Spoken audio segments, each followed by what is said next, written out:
अस्सलाम वालेकुम class 10 subject है बायोलॉजी और चैप्टर जो आज हम स्टडी करेंगे हम स्टार्ट कर रहे हैं चैप्टर नंबर 11 है होम्योस्टेसिस। नाम ही इसका इंडिकेट कर रहा है इस चैप्टर के बारे में कि क्या पढ़ा जाएगा। इसमें होम्यो का वर्ड होम से ही इंस्पायर्ड और स्टेसिस का वर्ड स्टेबिलिटी से इंस्पायर्ड है। यानी इसका मतलब है इंटरनल कंडीशन को मेंटेन करना, यानी कोई बॉडी अपनी या कोई सेल अपनी इंटरनल कंडीशन को मेंटेन करता है इन्वायरमेंट में फ्लक्चुएटिंग चेंजेस के अकॉर्डिंग। इस चैप्टर में जो मेजर कॉन्सेप्ट्स हम पढ़ेंगे वो होम्योस्टेसिस इन प्लांट बैलेंस पढ़ेंगे, होम्योस्टेसिस इन ह्यूमंस पढ़ेंगे। इसके बाद हम एक्सक्रीटरी सिस्टम जिसमें यूरिनरी सिस्टम फॉर ह्यूमंस आ जाएगा पढ़ेंगे, और लास्ट पे हम डिसऑर्डर्स ऑफ किडनीज़ पढ़ेंगे। फर्स्ट पैराग्राफ में ये जो आपको इंट्रोडक्शन का पैराग्राफ है बहुत इम्पॉर्टेंट है, क्योंकि इसमें कम से कम 4 जो है वो अहम तरीन डेफिनेशंस दी हुई हैं। सबसे पहले तो होम्योस्टेसिस की ही है। Homeostasis is defined as the maintenance of the internal condition of body at equilibrium despite changes in external environment. यानी हमने अपने बॉडी कंडीशन को मेंटेन रखना है चाहे बाहर कितने भी इन्वायरमेंट पे चेंजेस आ रही हों, तो इस बैलेंस को बोला जाता है होम्योस्टेसिस। जैसे कि अगर हम बात करें तो जो कोर टेम्परेचर है, यानी जो टेम्परेचर लेवल है ह्यूमन बॉडी का, वो 37 डिग्री सेंटीग्रेड होता है। चाहे आप विंटर्स की बात कर लें, समर की बात कर लें, हमें अपना बॉडी टेम्परेचर जो है वो इसी तरफ लेकर आना है अराउंड 37, ताकि हमारे जितने भी जो पीएच लेवल और एंजाइम फंक्शनिंग जो है वो बॉडी की मेंटेन रह सके और बॉडी अपना प्रॉपर फंक्शन करे।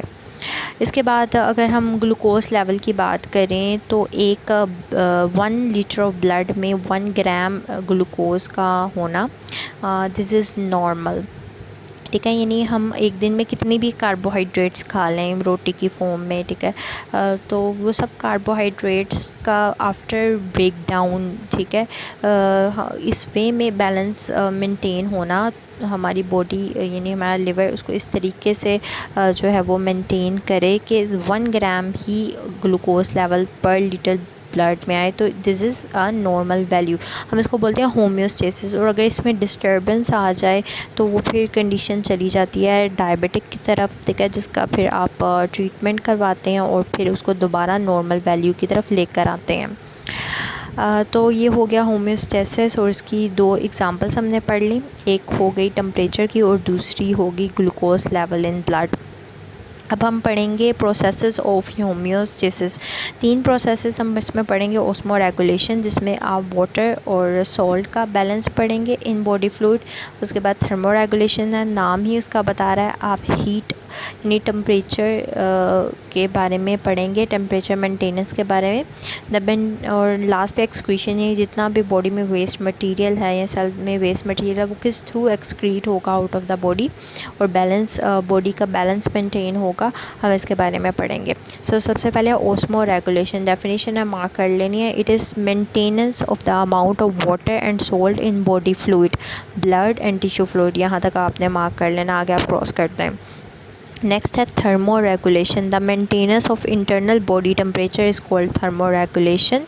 The enzyme of body work best at particular temperature. ठीक है, आपने 9th में भी आपने एंजाइम्स वाले चैप्टर में पढ़ा था कि जो एंजाइम्स फंक्शनिंग है वो 37 डिग्री सेंटीग्रेड पर जो है वो ऑप्टिमम यानी बेस्ट फंक्शनिंग होती है। तो अगर आपका बॉडी टेम्परेचर ऊपर नीचे हो जाएगा तो एंजाइम वर्क नहीं करेंगे। एंजाइम वर्क नहीं करेंगे तो जितना भी मेटाबॉलिज्म है, केमिकल रिएक्शन है, वो स्लो डाउन हो जाएंगे, जिसकी वजह से आपकी पूरी की पूरी बॉडी डिस्टर्ब हो जाएगी। Next है excretion. Excretion is also a process of homeostasis. In this process, the metabolic waste are eliminated from body to maintain the internal condition at equilibrium. Side पे आपको इक्विलिब्रियम मेटाबॉलिक वेस्ट के बारे में भी बताया गया है कि वो तमाम चीज़ें या बाई प्रोडक्ट्स जो कि मेटाबॉलिज्म से बॉडी में प्रोड्यूस होते हैं और बॉडी को हार्म करते हैं, उनको हम मेटाबॉलिक वेस्ट कहते हैं। नेक्स्ट हमने जो टॉपिक स्टार्ट करना है इट इज़ 11.1, जिसमें हम पढ़ेंगे फर्स्ट सेक्शन है हमारा इस चैप्टर का, हम होम्योस्टेसिस इन प्लांट पढ़ेंगे कि प्लांट क्या क्या वो काम करता है, क्या क्या उसमें स्ट्रक्चर मौजूद है जिसकी वजह से वो अपने सेल्स का जो है वो बैलेंस को मेंटेन करता है।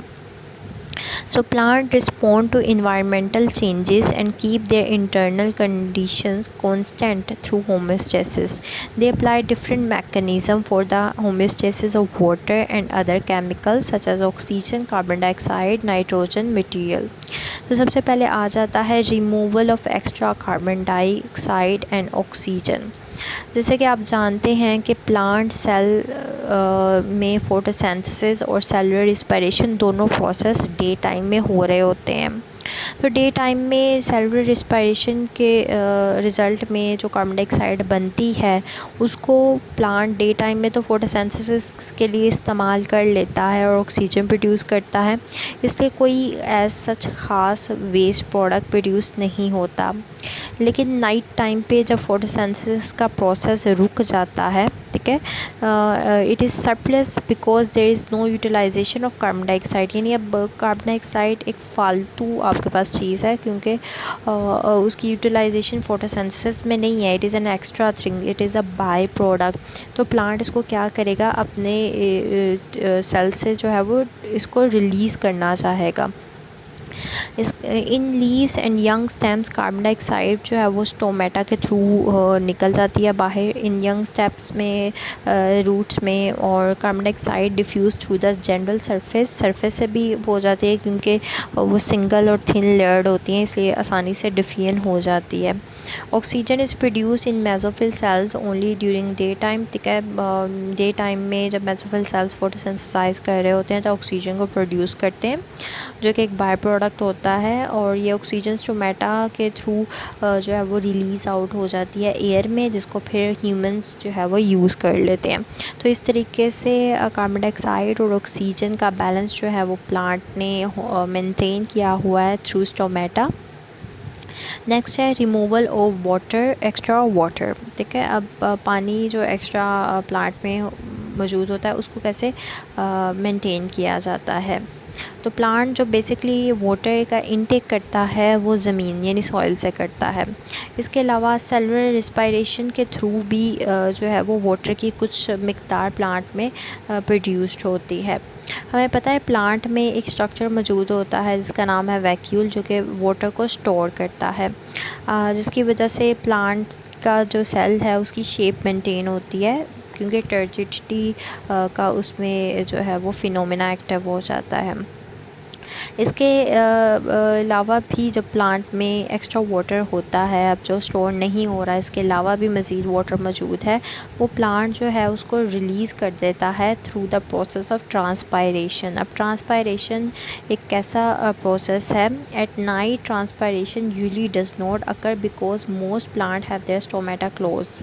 अब डे टाइम पे स्टोमेटा ओपन होते हैं क्योंकि फोटोसिंथेसिस का प्रोसेस हो रहा होता है, एट नाइट स्टोमेटा क्लोज हो जाते हैं, तो ट्रांसपायरेशन यानी वाटर का रिलीज़, बाहर रिलीज़ होना भी कम हो जाता है, ख़त्म हो जाता है। If there is a high water content in soil, तो अगर ज़मीन कोई ऐसा पौधा जो ऐसी ज़मीन में मौजूद है जहाँ वाटर कंटेंट बहुत ज़्यादा है, तो वाटर रूट्स में जाएगा, फिर रूट से जाइलम में जाएगा क्योंकि जाइलम ऐसे वेसल्स हैं जो कि वाटर को ट्रांसपोर्ट कराते हैं।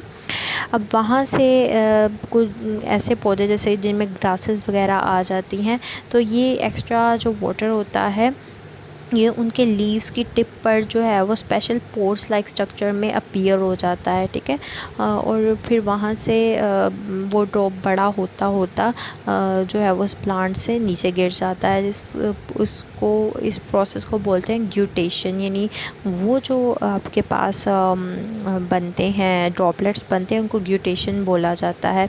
अक्सर लोग जो है वो ग्यूटेशन को जो है मिक्स कर देते हैं ड्यू ड्रॉप से, जो कि डिफरेंट चीज़ है। ड्यू ड्रॉप्स वो होते हैं जो कि इन्वायरमेंट से मॉइस्चर ड्रॉप जो है वो प्लांट के ऊपर आते हैं, जबकि ग्यूटेशन प्लांट का जो वाटर होता है जो कि एज अ वेस्ट मटेरियल होता है वो प्लांट उसको रिलीज़ करता है, ठीक है। तो ये आपका टॉपिक हो गया removal of extra water. Next है removal of other metabolic waste, यानी प्लांट में जो मेटाबॉलिक वेस्ट मटेरियल मौजूद होता है वो कैसे रिलीज़ आउट होता है। ठीक है, कैल्शियम ऑक्सलेट जो है वो टमाटरों में मौजूद होता है, टोमेटोज़ में। ये डिपॉज़िट अपनी फॉर्म को चेंज कर लेता है क्रिस्टल्स की शेप में और प्लांट सेल में, जैसे कि आपको नीचे पिक्चर में दिखाया भी है, नीडल्स लाइक क्रिस्टल्स शेप में जो है इसने अपने आप को जो है वो डिपॉज़िट कर लिया है प्लांट सेल में। इसके बाद ऑटम के जब टाइम होता है प्लांट का, तो ईयरली प्लांट क्या करता है, अपने रिलीज़ शेड कर देता है, जिसकी वजह से जितना भी वेस्ट मटेरियल होता है वो भी एक्सक्रीट आउट हो जाता है। Other waste material that are remove by some plants are resins हैं। ठीक है, जो कि कोनिफर ट्रीज से आप नीचे उसकी पिक्चर फॉर्म में देख भी सकते हैं, निकलते हैं। गम्स हैं जो कि कीकर का जो प्लांट है उससे निकलता है। लेटिक्स जो रबड़ का प्लांट है उससे निकलता है। और म्यूकलेज जो कि कार्निवर्स प्लांट हैं या लेडी फिंगर्स हैं, ठीक है, बोला जाता है, इनको ये रिलीज़ आउट करते हैं। ये भी वेस्ट मटेरियल होता है और ये प्लांट अपने अंदर से एनवायरनमेंट में रिलीज़ कर देता है और बाद में जो है मटेरियल को स्टोर करके डिफरेंट प्रोडक्ट भी इनसे बनाए जाते हैं। The removal of excretory product in a secondary function of leaf fall. If the leaves are not shed, the calcium oxalate just remains as harmless crystal in the leaves.